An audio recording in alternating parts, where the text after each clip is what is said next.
Mga idol, mayroon ng tip sa inyo mga idol, yung wala pang 5k followers.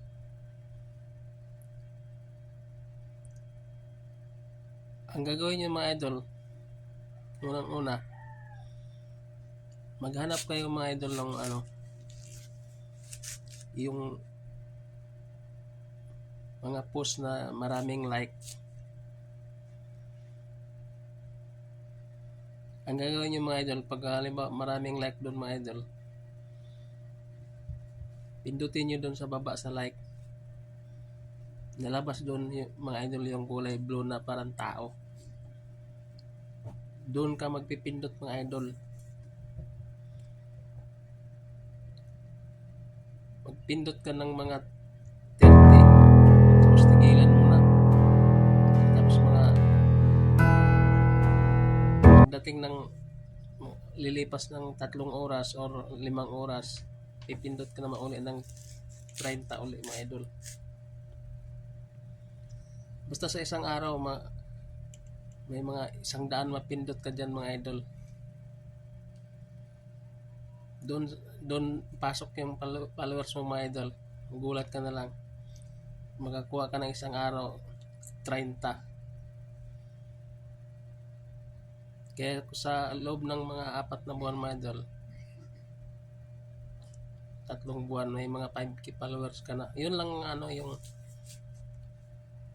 ang yung wala pang 5k followers. Pero pag umabot ng 5k followers mga idol, tigilan nyo na kasi hindi na rin babalik. Pag pindot nyo doon sa blue, kusa na rin babalik mga idol. May lumalabas doon uninable ang tawag doon. Basta may lumalabas doon mga idol, huwag nyo nang pindutin mga idol pag may 5k na followers nyo mga idol. Bawal na rin mga idol. Yan ang ko yan mga idol, kasi ginagawa ko yan eh. Pero wag kayong, kasi pag doon kayo dumaan sa papalo kayo doon sa account,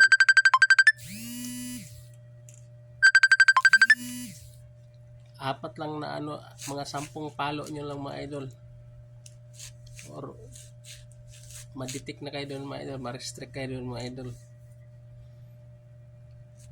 Kaya huwag ka na kayong umakyat ng mga idol sa malaking content creator at doon kayo magpayakap-yakap. Mabuti sa isang araw mga idol, may papalo sa inyo 10 mga idol. Basta gawin nyo lang yung mga idol yung sinabi ko. Doon sa maraming like, doon kayo magpindutin nyo sa baba. Lalabas doon yung parang tao, doon nyo yung pipindut-pindutin nyo. Hindi kayo basta-basta ma-detect doon mga idol. Pero pag umabot na kayo 5k followers, wag na yung yun, kaya hindi na rin yan, hindi na obra yun mga idol. Kasi mahirap sa totoo lang. Mahirap mag 5k mahirap mag ng 5k followers. Sa 3 buwan hindi yun makukuha yung mga idol kung doon ka sa palo doon mga idol. Kung yun ang gagawin mo mga idol. Yun lang mga idol. Tapos pag totoo yung sinasabi ko mga idol, balikan nyo ako mga idol kung legit ba yung sinasabi ko mga idol o hindi. Yun lang mga idol. Thank you so much.